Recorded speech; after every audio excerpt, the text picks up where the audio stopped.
Omi was a farmer who'd planted a crop over a long, narrow strip of soil.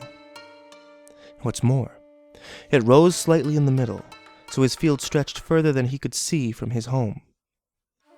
Tending to the rice meant walking great distances up and down the rows, up and down again and again, many times a day.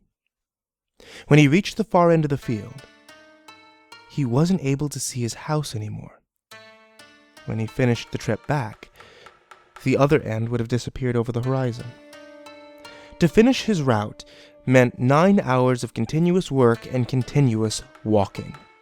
And often he would stop at the far end after completing a few rows, sit down on a flat rock, and drink from a covered bowl of water that he left there for himself.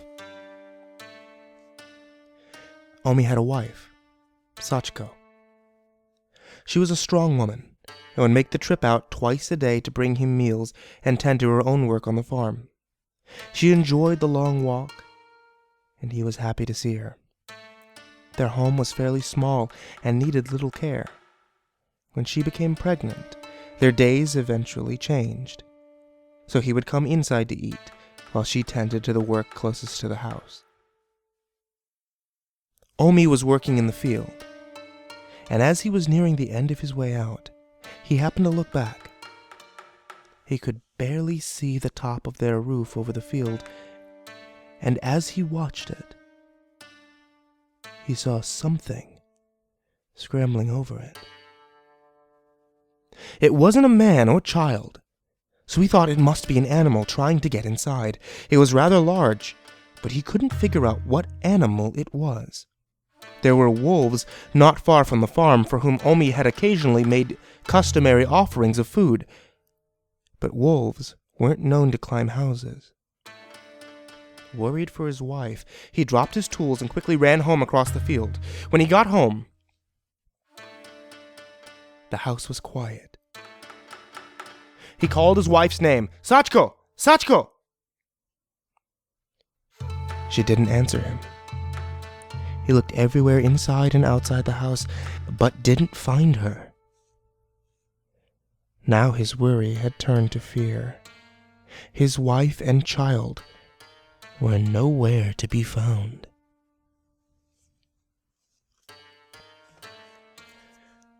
Omi left the house. Aside from the grass and the distant woods, the only thing around him was a narrow dirt road that he had taken so long to come back.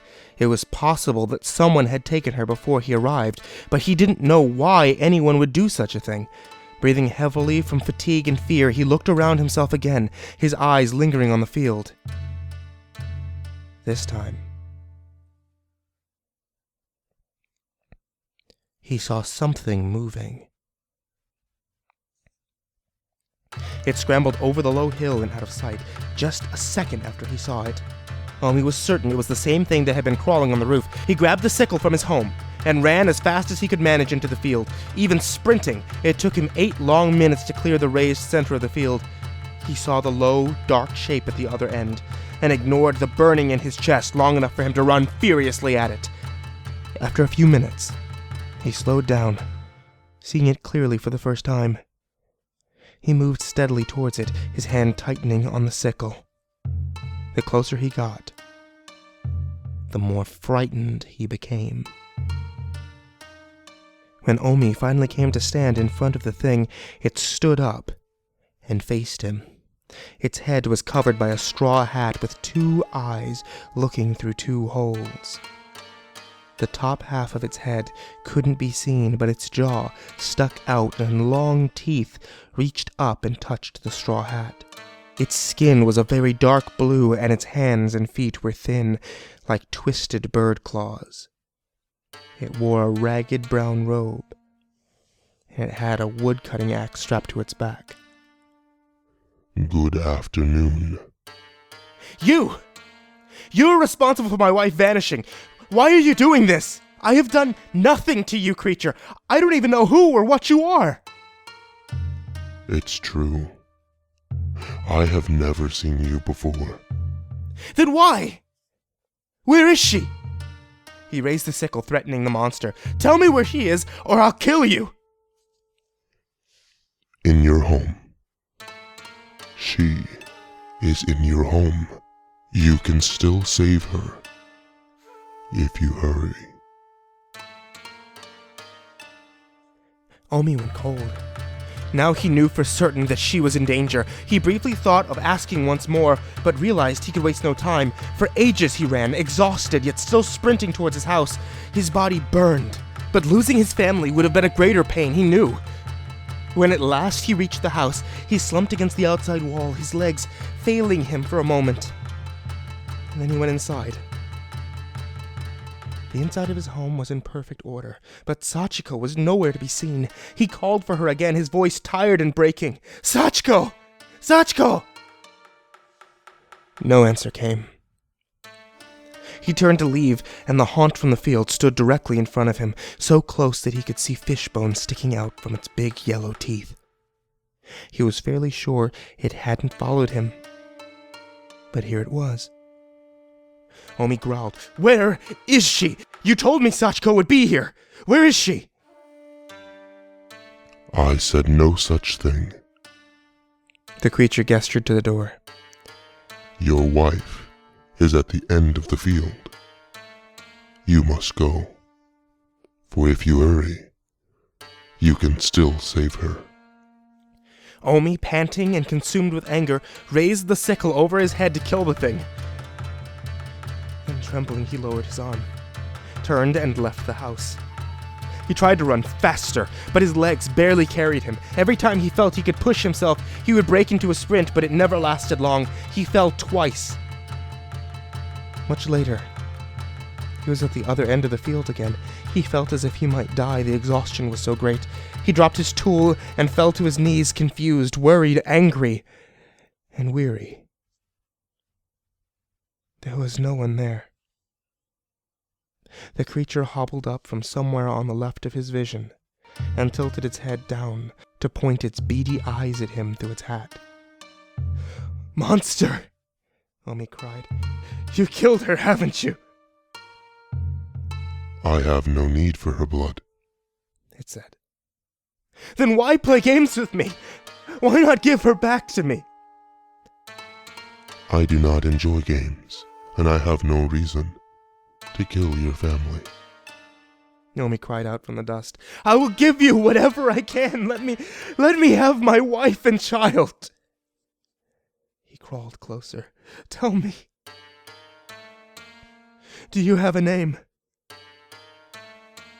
It nodded. My name is Omi Maso. No, it isn't, the farmer growled, frustrated. My name is Omi Maso. My wife is Omi Sachiko. It isn't! She isn't! Stop this now! He grabbed his sickle again, pushed himself to his feet, ready to attack the creature, though his legs struggled to keep him up. I am the heavenly Buddha, and I am here to bring you enlightenment. No, you are not! You are a lying monster! Everything you say is a lie! He stopped. Sickle hanging in the air. He dropped it on the ground and fell to his knees again, planting his palms against the soil. Everything you say